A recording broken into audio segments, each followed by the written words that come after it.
আসসালামু আলাইকুম এভরিওয়ান।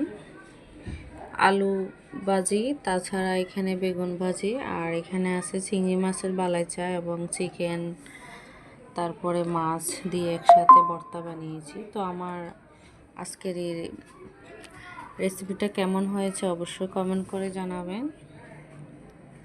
খেতে তো মাশাআল্লাহ দুর্দান্ত হয়েছে, তার সাথে কিন্তু পাতলা ডাল তো অবশ্যই আছে। আমার আজকের খাবারটা আপনাদের যদি ভালো লেগে থাকে অবশ্যই লাইক কমেন্ট করে আমার পাশে থাকবেন। কতটা লোভনীয় হয়েছে খাবারটা অবশ্যই দেখতে পাচ্ছেন।